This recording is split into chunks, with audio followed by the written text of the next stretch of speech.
We do not have empty space between us. We have energy. We have electromagnetic energy. And we have in that energy information.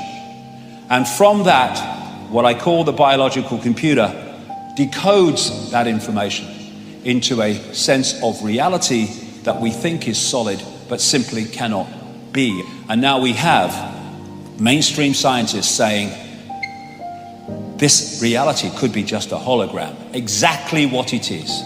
Nikola Tesla, the genius from which so much came, he could see beyond the physical that we perceive. And he said, the day science begins to study non-physical phenomena, it will make more progress in 1 decade than in all the previous centuries of our existence. Why? Because you go to the source of the reality instead of the decoded expression of that reality. What I call consciousness is like the ocean, whereas mind, it's the same substance, but it is far more limited. Like ice is the same substance as water, but it's in a completely different and more limited state. And you know, when you look at the oceans, they say it's the South China Sea, they say it's the South Atlantic, the Indian Ocean, the North Atlantic, same bloody water. But what we do is we give our water, our infinite self, names, like Ethel Jones and Arthur Smith, and we give them identities without realizing that we are just points of attention within one infinite, eternal consciousness. We are expressing our point of attention as a uniqueness, which is wonderful. A unique personality, a unique person, a unique perspective, a unique point of attention. But at that time, we are connected to all the other points of attention in infinite awareness, which in the end are all us and we are all them.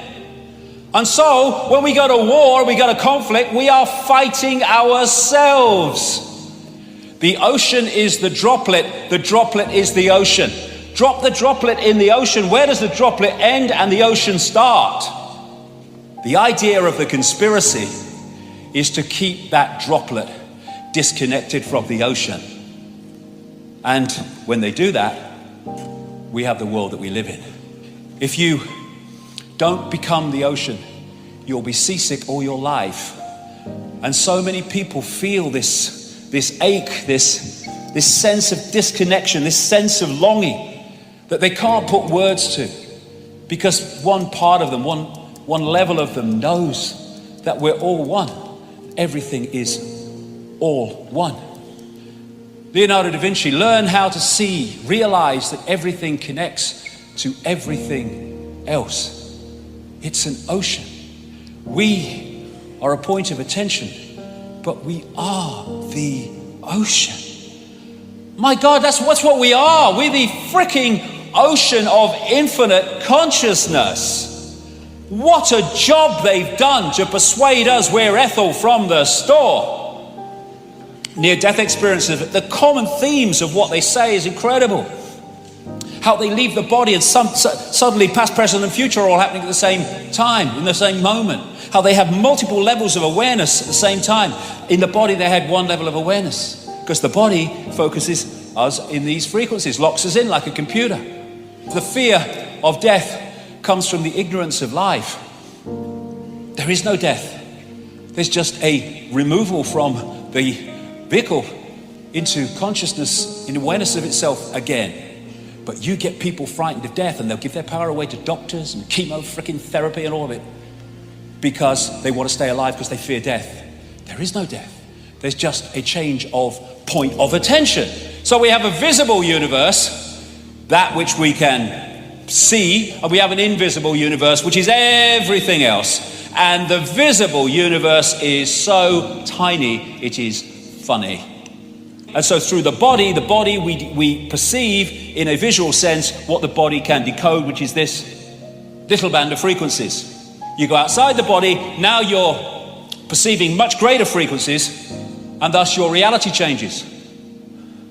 If you wish to understand the universe, said Tesla, think of energy, frequency, and vibration. Exactly. So, our point of attention holds us in this reality, unless we're open to consciousness.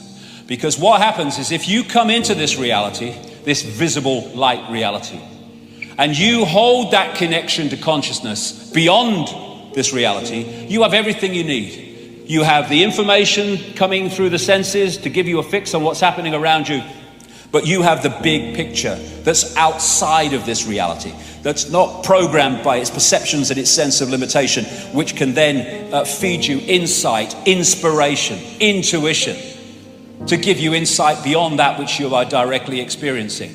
But you get disconnected from that, big problem. You're now trying to get your entire fix on reality from the reality you are in.